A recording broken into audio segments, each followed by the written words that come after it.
Ọbọrị ọ̀nà nùwẹ̀ náà wà àjọ. Ọ̀wárọ̀. Ọ̀rọ̀ rẹ̀ pé náà máa náà wú ara wìkẹ́. Ọ̀rọ̀ fúyọ̀. Ìmọ̀ wo? Àkùnmọ́gbọ́gbọ́ dùn à. Ọ̀pá ìrìn ìrìndò náà. Jẹ́yí wọ́n jẹ́ àyè. Wọ́n ẹ̀wọ̀ sùn náà. Wẹ́gbùrù ìmọ̀ ẹ̀wẹ̀ yìí fíẹ̀ rẹ̀.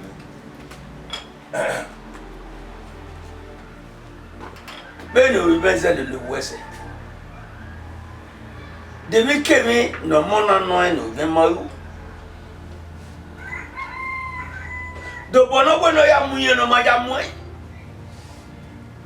Nọ́ọ̀rọ̀ yẹn náà ká ní àwọ̀ ẹ̀ ó dòwìrì ọ̀pìrì yẹ̀ yọ̀ rẹ̀.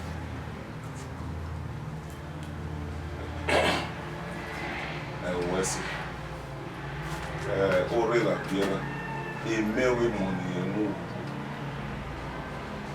yesi eme no ni no ri e kona eyin asi eme no da no ri ke ni e be san be kan e ma do we you go we ko e wa ta no bodu ka ma me we bi no kwa bo sunu eni mi abi hon bi o mi ara ta mu we bi o no pore be Where are you now?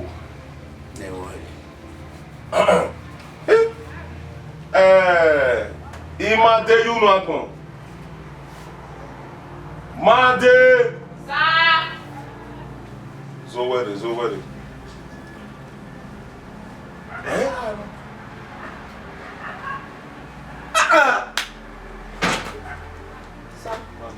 Baba bo. Tu poème?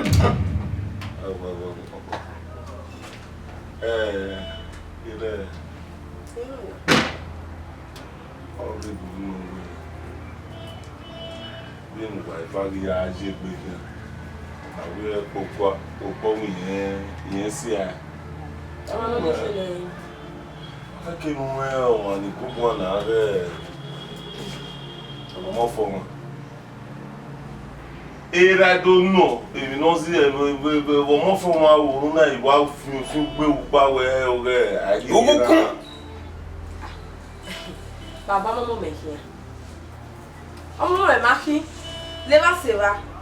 Okwu awuye yikun obe awuye yikun de no ibe se obera obe do anowe wo se na wu yikun Ẹ wá gbọ́nú náà. Mani ro. No ọ̀sẹ̀ ọkọ no bori. Wa ka ni. ale mo wo ọmọ bebe ogwa be mi ani mo ma wo Mo ni awu. ọmọ fo na be rie da ina ogun ya be o ti le da ni me Ewu. Adele mo be o ma ye be gun ayo. Ṣùgbọ́n no one no bori. We be ino ta unda no be mota ne we o we kini akụ ese ni. We no be ga ijerio muda iwo ma baba bu me wa akuta daddy domo pa domo obi we go mo fo wa erin ati gba o kini igi omomo me ko wa ni go ejere ibe ya de we ko kini go I understand epa o ga mo wa o ma obi we akọ ni me ron e mo fo wa o me ti gba we de mi se na iye class e mo fo wa I'm no longer in his class. I can wear it to me. There's nothing he can do for me. Why never say I can perfume can it dead? Be then be a spray bay. Ububo all can in you guys should face reality. Everywhere ni me here I bought my bed now. And I came with them. And I came with Isha. Oh. Okay, do I elafida no wigbe na ya wo. Oyinu ko ya wo yan do e. E ha gbe nu wa jo yan do e. E sabo e ọmọ fo ma gaju. Ohun e oso yi. Isobo na ka. Ha? De no ga ina ga nya gbe. Guwa mu fu ha. Isha. Well.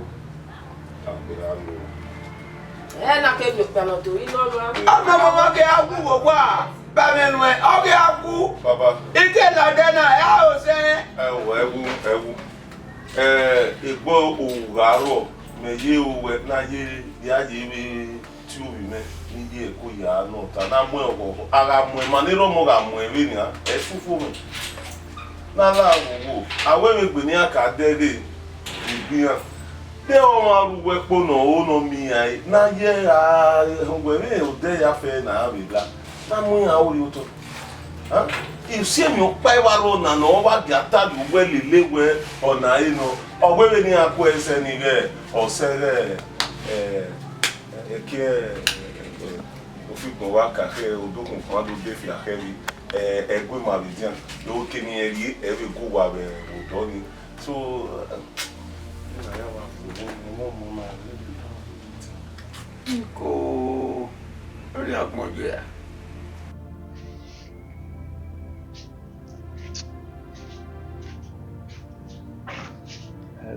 Mo wa ma de wo.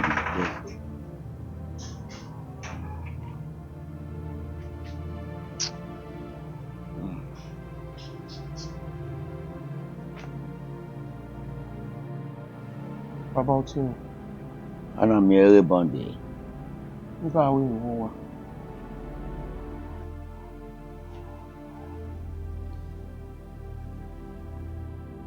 Vamos ver. Bàbá. Ti me ni ti ro e.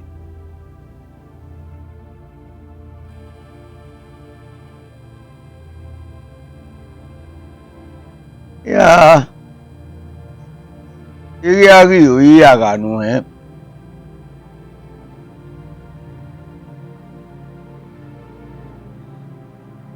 Ọmọ ọ̀rẹ́ bá kebiku. Rumudoni. Awe se mi ya fe no sunu dalwe. No kan mu webe uvi ni ge imadi. Imi o ye. Uwe won ye sese mesi. Ebi me no me ya gweku. Ọmọ ahun eniyan yo no ga yo bo kan. Sokma we na koko bo no kase. Oluvun bo. Oyi me. Zebira. Elika ya sagbon hewe. Mo ya se. Moku. Be moku. Wa yun here. Runda bo gbo wa hun. Ere mi se ewe. Ní bàbá. Ni mo se amaye bi eli han. Nuwe ka we eri owa no eri ojo aro ma o ireke ma o. Iwu awa yun here mo he. Wo ni mo se amaye bi eli han. No mezin gbe o ben. Ní bàbá. O go mezin gbe.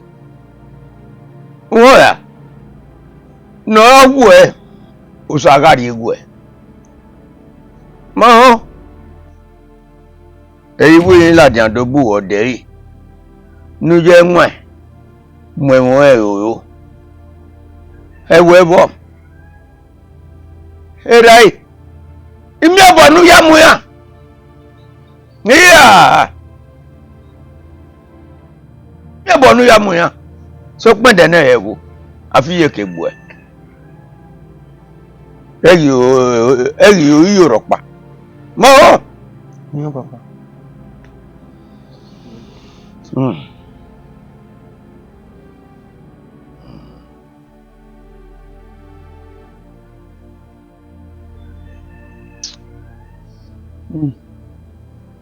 Eta.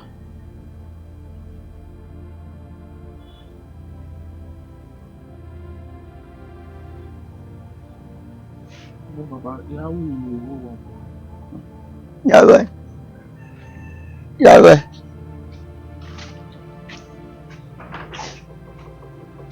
Supamo gerani. Heo. Awo se men yin. O mi hin mi yo won. Owo ama.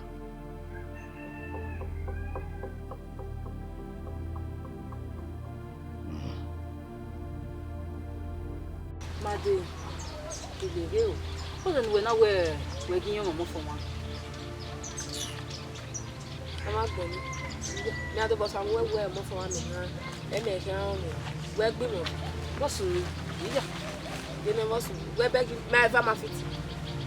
Ma for ma mo for ma fit. Why you nita? Pe bi megun an bo su ni. E mi no pa ma su ni. Ma mo for wa ma fit. Be ye ti o mo for ma ba me we da we. Ire wo na me lo we do pa mi. Ona emi ni ki. Anywhere mo ma je Dubai, mo ma je Canada, mo ma a trip as just I don't understand. I beg you. U say anywhere when me do ya je, when me wa say na. O ti te cream o eme. I beg you. Mama. E ko bo wo yan ze mi like. O ma yan ze mi. So ma like e ma we mo. Ori eh. The man want anything I don't beg. Omodo anu me je. Gen we na re mama. Mo me mo pa gi ile. Una we ra wo yan do. Mo want tell my sister. Made. Gbere iwo. Ah. Wala ki gbe ni wa se pe. Itago re le o. Oma o, telu ri college. Very your boy your way. What's a very on there?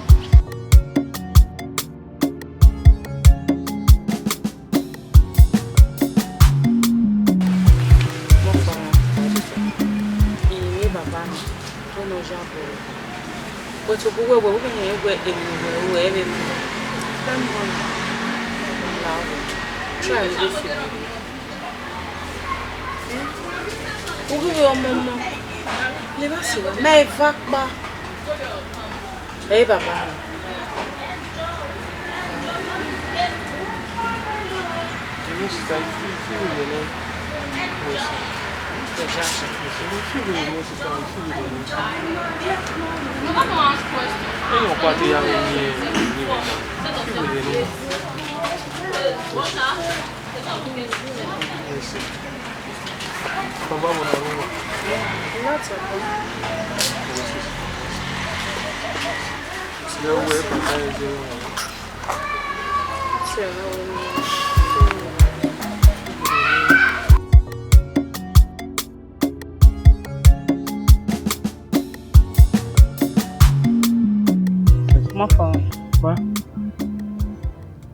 Izevio no tegwe arieto.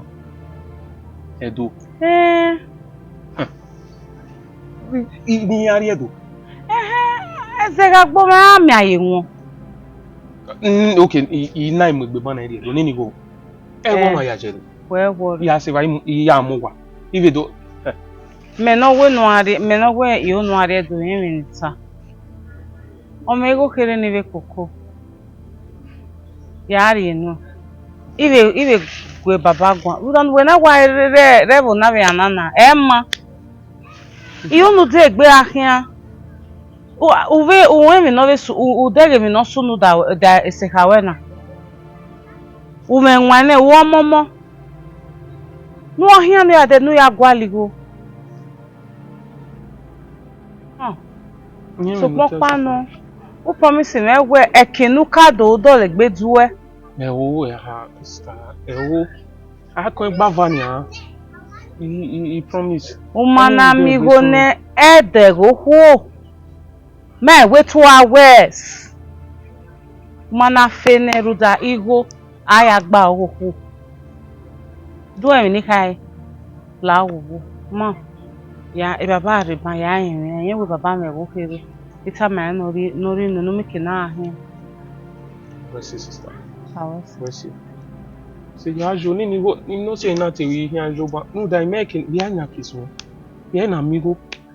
To mo wa pinu wo ari obo me wa go baba. Ya kere ni me. Mercy.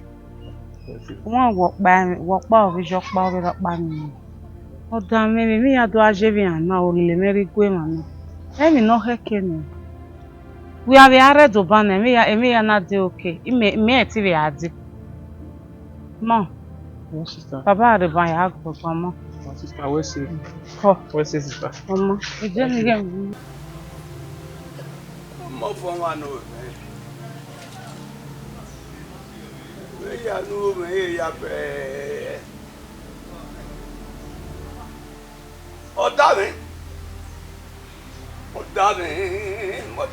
ni a so me de ne na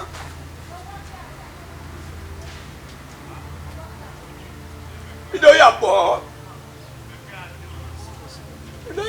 me Osanori ukia ka yin magbere Urama Osanegbe Ewu me abala me ni ayu ose Okmede ne ya boywe Na re ni ani do se ni enwe Eni ase ni enwe na Eni ka o Emi ya fe no lele menya O de ba be isenu ebe me ni aya se me we yen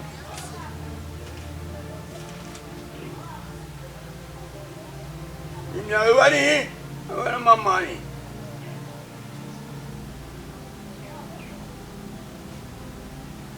we mi miao ege we ko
Rowe Warao Wa kaya bi ebe na bi Wa kaya di obe na di o Ya be no be we waje E ya ki aso ipanu e no ju no anu e Be ni ga ri o ga aje Asa eno Watam Very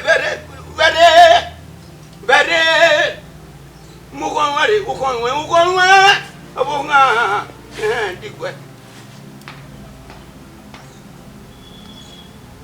Ba no to enyan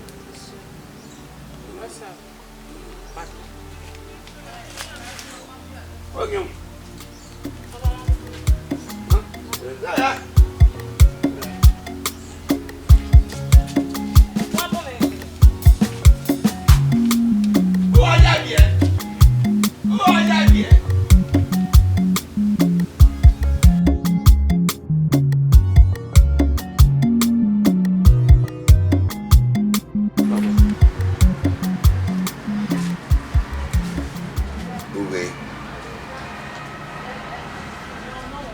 Ego me Yimi ya ni we no gbeda mo ebe ro mo gagu bihizo eyiwe mo o be ri egbanu e nu ni me ya ni nu egbe kegbe ya mu nu emi ya wu ayin ebe na mi wa Iye ke ba. Eni lago okme. O fone. Iseri o hene. Oge apagari edunanya. Oime. Ebe na ti baba. Area ti ye. Ijuwe giro ni ha. Egbe me. Eyi na ya ije. Edona nu hin agari na. Egbe ni mu iwe ye. Nu ya kin oka. Nu ya kin loko. No. Ki nu kado. Aga mieleri o. Una du egbe ki nu kado. Nu ya remi la wa. Ala dere gbe mi ebedo. Akeke nu egene. Uhebe ni tai. Uhebe ni tai. Ude na gbe ni ri. Nu emi ya wo aso do. Na mi ugwa. Okun wa ni gwa lonu e. Mu e do wa we ne de. Ma ya do ko wo ko pe. Ma o. No. Obe. Uwa o no mu egbe. No do ga kian. Ma ho. Oyo. Baba wesi.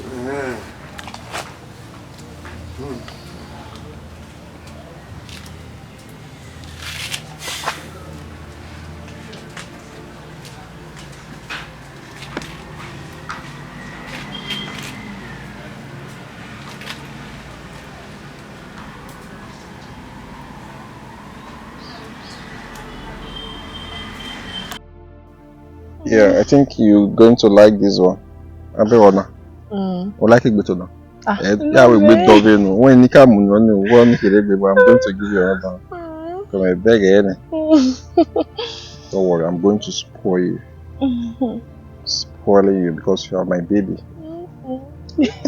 Anything for you, my mom. Anything for you. You like this style? You like this style now? Not very. I know, right? Yeah, well, I like and this one also. Well, they are fine. Everything, they are all beautiful. They are all nice. Don't worry. I think next week you go for shopping. That's my baby! You can say that again. I love you so much. I love you so much. I love my baby! Okay,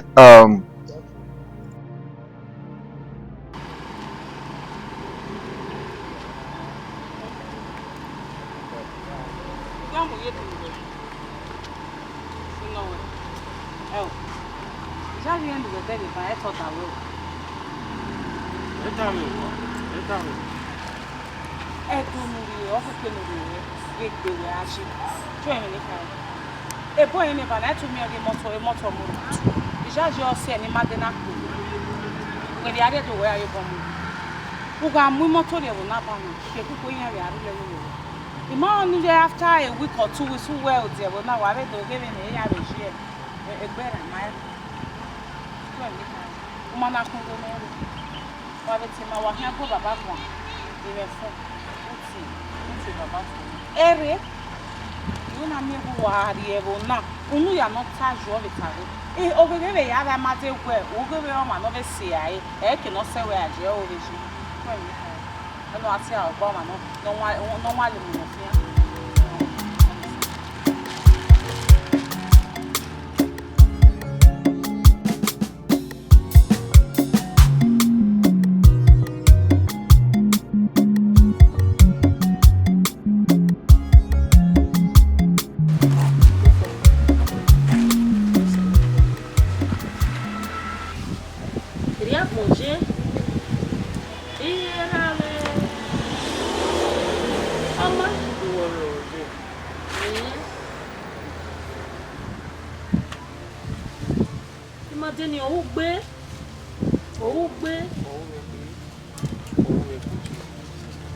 Ohi oya pe fe wa ya le ni ti ya wo.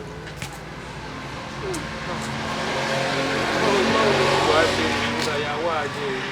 We wa kele. From point. Aguyo ni na mi ba kon. Eri ama ponje aguyo. Ọmọ no bie na na he aguyo. O wegbe ọmọ ni ọkọ ya. Aguyo na mi ba kon. Ebe na iri mi o e. Awari e be ri o. So popa no. Ni agwa ma kon na nwa. No gije na ni. Egbe ri ana na we gbe dere odo we won we no aya lele. Who was it? Who was it?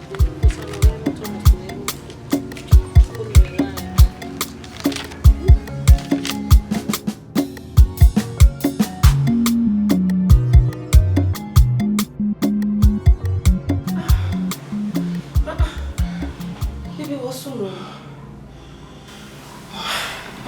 You don't understand.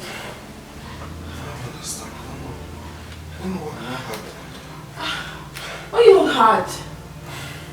Abu? Imari? We're not really man. I'm not going to be crossing my way. I don't know why this thing is not up. I don't know. I'm tired. You be warm. I don't know what's happening. Let's try. Let me be true. Maybe just tired. Touch me. Just let me see. Just romance me. Let's see.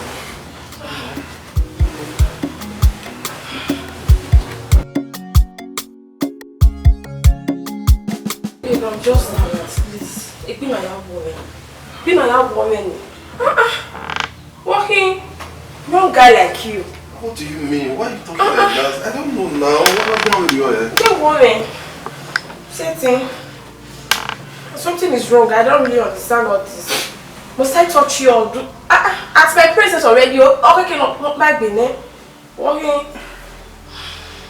Okay, suck my nipple, did you? A good woman. In fact, I'm no longer in the mood. What's happening to me? Okay, let's try one more time. Mommy didn't want to marry me.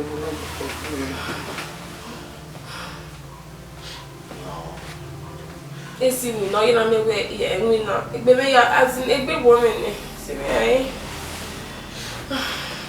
You're not going to say me, you're not like me because I don't really understand all this.